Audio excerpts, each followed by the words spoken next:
friends, welcome to World in Fingertips Knowledge. Tizia and Ayashu. Hi friends, நம்ம போன வீடியோல வந்து ஒரு சப்மரீன் எப்படி தண்ணிக்குள்ள மிதக்குதுன்னு பார்த்திருந்தோம். நீங்க இந்த வீடியோ பார்க்கலாம். அந்த வீடியோக்கான லிங்க் நான் கீழே டிஸ்கிரிப்ஷன் பாக்ஸ்ல கொடுத்திருக்கேன். நீங்க இந்த வீடியோ பார்க்கலாம். நம்ம இந்த வீடியோல எதை பத்தி பார்க்க போறோம் பாத்தீங்கன்னா வந்து அதாவது அடுத்த மாசம் வரப்போற ஏப்ரல் 6ஆம் தேதி நடக்க போற அசெம்பிளி எலெக்ஷன் பத்தி தான் வந்து நம்ம இந்த வீடியோல பார்க்க போறோம். அசெம்பிளி எலெக்ஷன் எப்படி நடக்குது அப்படின்றது பார்க்கறதுக்கு முன்னாடி நம்ம ஃபர்ஸ்ட் வந்து தமிழ்நாட்டில் எத்தனை டிஸ்ட்ரிக்ட் இருக்கு, நம்ம தமிழ்நாட்டோட பாப்புலேஷன் எவ்வளவு, நம்ம தமிழ்நாட்டில் மொத்தம் எத்தனை தொகுதிகள், அதாவது மொத்தம் எத்தனை எம்எல்ஏ சீட்ஸ் இருக்குன்னு ஃபர்ஸ்ட் பார்த்துடலாம் வாங்க. ஹை ஃப்ரெண்ட்ஸ், இப்போ நம்ம வந்து நம்ம தமிழ்நாட்டில் மொத்தம் எத்தனை டிஸ்ட்ரிக்ட் இருக்குன்னு பார்த்துடலாம்.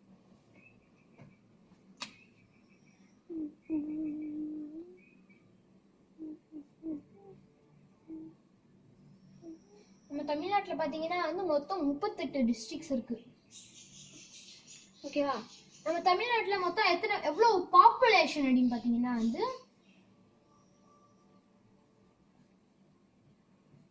நம்ம தமிழ்நாட்டுல பாப்புலேஷன் வந்து 7.88 crores, அதாவது 7,88,00,000. இதுதான் வந்து நம்ம தமிழ்நாட்டோட பாப்புலேஷன். நெக்ஸ்ட் நம்ம தமிழ்நாட்டுல வந்து நான் ஆல்ரெடி வந்து இதை பத்தி ஃபர்ஸ்ட் எங்க சேனல் ஆரம்பிச்சப்ப கொஞ்சம் வீடியோ தள்ளி நாங்க வந்து இந்த அசெம்பிளி எலெக்ஷன் பத்தி போட்டிருந்தோம். நீங்க என்ன வீடியோ பார்க்கலாம், அந்த வீடியோக்கான லிங்க் நான் கீழே டிஸ்கிரிப்ஷன் பாக்ஸ்ல கொடுத்துருக்கேன். நீங்க இந்த வீடியோ பார்க்கலாம். நான் இந்த வீடியோல வந்து அதே அசெம்பிளி எலெக்ஷன் தான் பார்க்க போறோம், ஆனா கொஞ்சம் டீப்பா பார்க்க போறோம். அந்த இதுல வந்து பாப்புலேஷன் வந்து டிஃபரெண்டா கொடுத்துருப்போம், இதுல வந்து டிஃபரெண்டா கொடுத்துருப்போம். டிஸ்ட்ரிக்டும் அதுல வந்து 37 இருக்கும், ஆனா இதுல 38.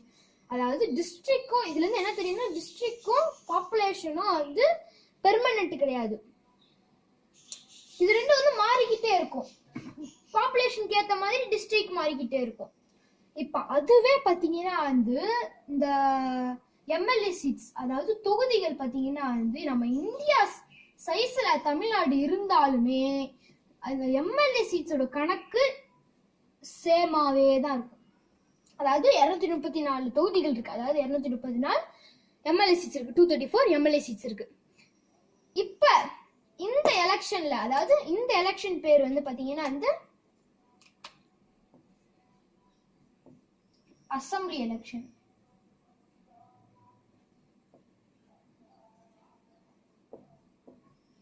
இந்த எலெக்ஷன்ல நீங்க நிக்கணும்னா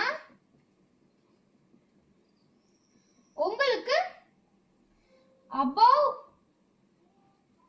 25 வயசு மேல இருந்தா மட்டுமே தான், அதாவது உங்களுக்கு வந்து ஒரு 25 வயசுக்கு மேல இருந்தா மட்டுமே தான் இந்த எலெக்ஷன்ல வந்து உங்களுக்கு நீங்க வந்து ஒரு எம்எல்ஏவா நிக்க முடியும்.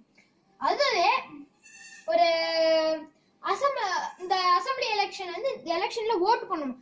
இந்த எலெக்ஷன் மட்டும் இல்ல, எந்த எலெக்ஷனுமே வந்து ஓட்டு போடணும்னா நம்மளுக்கு வந்து 18 வயசுக்கு மேல இருக்கணும். 18 வயசு இருக்கலாம், 18 வயசுக்கு மேலேயும் இருக்கலாம். ஓகேவா? இப்படிதான் வந்து ஒரு அசெம்பிளி எலெக்ஷன் வந்து நடத்தப்படுது. இப்ப இந்த அசெம்பிளி எலெக்ஷன்ல என்ன பண்ணுவாங்கன்னு கேட்டீங்கன்னா வந்து நம்ம வந்து எலெக்ட் பண்றது வந்து டைரக்ட் சிஎம் கிடையாது. நம்ம ஓட் பண்ண போறது வந்து டைரக்ட் சிஎம் கிடையாது. நம்ம ஓட் பண்றது வெறும் எம்எல்ஏஸ் மட்டுமே தான். அதாவது இந்த பாருங்க, நான் ஆல்ரெடி சொல்லியிருந்தேன், இங்க ஒரு மனுஷன் இருக்கான், ஏ வச்சுப்போம், இந்த ஒரு டீம், இது ஒரு டீம் வச்சுப்போம். இதுல இருக்கிற இதுக்குள்ள பாத்தீங்கன்னா மொத்தம் இல்ல, இது வந்து பெர்மனன்ட் கிடையாது. அதாவது இவங்க வந்து சின்ன சின்ன கட்சிகளா இருக்கும் உள்ள. அந்த கட்சிகள் எல்லாத்தையுமே வந்து 234 தொகுதியிலுமே வந்து நிக்க வைப்பாங்க. அதாவது ஏ டீம்ல இருக்கிற மொத்த எம்எல்ஏமே வந்து ஒரு எம்எல்ஏ 24 தொகுதியிலுமே வந்து நிக்க வைப்பாங்க. இவங்கெல்லாம் 234 தொகுதியிலுமே வந்து நிக்க வைப்பாங்க. நிக்க வைக்கும்போது பாத்தீங்கன்னா வந்து இந்த டீம் வந்து ஒரு 118 வச்சுப்போம், இது வந்து ஒரு 116 ஜெயிச்சிருக்குன்னு வச்சுக்கோங்க. இப்ப ஜெயிச்சிருச்சுன்னா இப்ப அதாவது 50% மேல 234 50% மேல எவ்வளவுன்னு பாத்தீங்கன்னா வந்து 117. 118 தான் 117ஓட அதிகம். அதாவது அப்பனா ஏ டீம் தான் ஜெயிச்சிச்சுன்னு அர்த்தம். இப்ப ஏ டீம்ல இருக்கிற எம்எல்ஏ எல்லாம் சேர்ந்து அவங்களுக்குள்ள ஒரு தலைவனை தேடி அவங்களதான் வந்து சிஎம்ஆ செலக்ட் பண்ணுவாங்க. இப்படிதான் வந்து ஒரு அசெம்பிளி எலெக்ஷன் வந்து நடக்குது. அண்ணா, இப்ப ரெண்டு கட்சியுமே 50% 50% வந்துட்டா ஜெயிச்சிட்டா இப்ப யார் ஆட்சி பண்ணுவா? விஜித், நீ கேட்டது வந்து சூப்பரான கேள்வி. அதாவது என்ன கேள்வி பாத்தீங்கன்னா வந்து இப்ப அது வந்து நான் சொன்னேன், அதாவது 50%க்கு மேல ஜெயிக்கிறவங்க தான் வந்து ஆட்சி பண்ணுவாங்க அப்படின்னு சொல்லியிருந்தேன். இப்ப அதுவே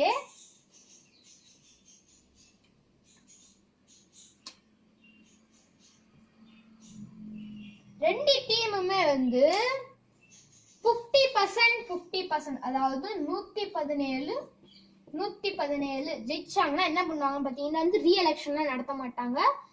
அந்த ஸ்டேட்டோட இப்போ வந்து இது வந்து ஒரு தமிழ்நாடுன்னு வச்சுப்போம், நம்ம தமிழ்நாடே வச்சுப்போம். இப்போ தமிழ்நாட்டுல கவர்னர் யாருன்னு பாத்தீங்கன்னா வந்து பன்வாரிலால் புரோஹித்.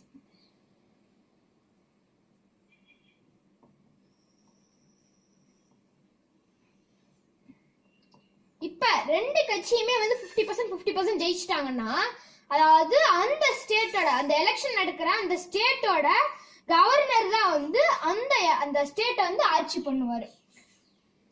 புரிஞ்சுதா லிஜித்? அண்ணா நானு டிவில எல்லாம் கேள்விப்பட்டிருக்கேன், நோட்டான்றாங்களே, நோட்டான்னா என்னது?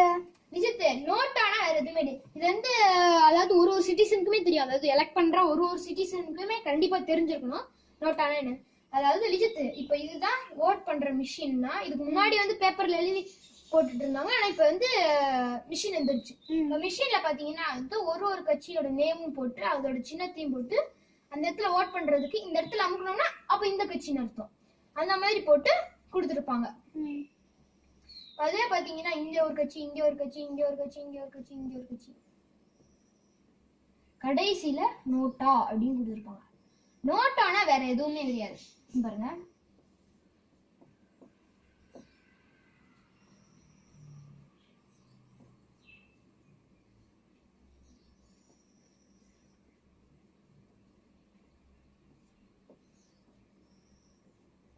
நோட்டானா நன் ஆஃப் தி அபவ். அதாவது இதுல கொடுத்திருக்க எந்த கட்சிக்குமே ஓட் பண்றதுக்கு எனக்கு விருப்பம் இல்லை அப்படின்னு சொல்றவங்க வந்து நோட்டாவை வந்து சூஸ் பண்ணுவாங்க. இதுதான் வந்து லிஜித் நோட்டா.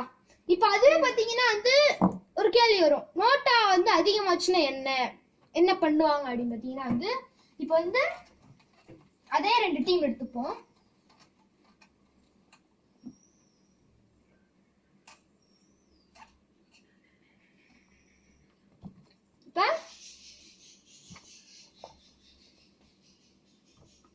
இப்ப ஏ ஒரு டீம் இருக்கு, பி ஒரு டீம் இருக்கு.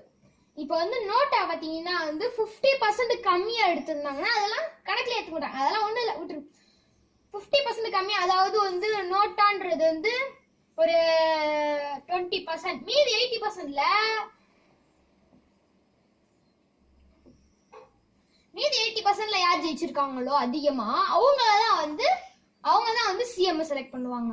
அதுவே நோட்டா வந்து ரொம்ப அதிகமா, அதாவது 50% மேல ஜெயிச்சிட்டாங்கன்னா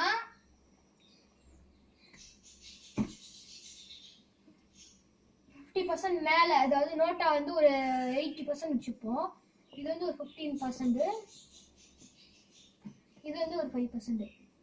இப்ப நோட்டா வந்து இதுல அதிகமாயிடுச்சு, நோட்டாவோட கணக்கு வந்து இதுல அதிகமாயிடுச்சு. அப்படி என்ன பண்ணுவாங்கன்னு பாத்தீங்கன்னா வந்து அப்படின்னா ரீ எலெக்ஷன் நடத்துவாங்க. அதாவது ரீ எலெக்ஷன் ஒண்ணுமே கிடையாது, இந்த எலெக்ஷனை திருப்பியும் நடத்துறது கொஞ்ச நாள் கழிச்சு, அதுதான் வந்து ரீ எலெக்ஷன். இந்த நோட்டா அப்படிங்கிற திட்டம் பாத்தீங்கன்னா வந்து 213 ஆண்டு வந்து இசிஐ, அதாவது எலெக்ஷன் கமிஷன் ஆஃப் இந்தியா வந்து கொண்டு வரப்பட்ட ஒரு சட்டம் தான் வந்து இந்த நோட்டா அப்படிங்கிறது. இப்ப கூட அந்த சட்டம் இருக்கு. இப்ப கூட நம்மளுக்கு வந்து எலெக்ஷன்ல ஒரு ஆளுக்கு ஒரு எல்லா கட்சியுமே அதுல கொடுத்திருக்க எல்லா கட்சியிலுமே வந்து நம்மளுக்கு ஓட்டு போட விருப்பம் இல்லை என்றால் நம்ம வந்து நோட்டாவை வந்து செலக்ட் பண்ணலாம்.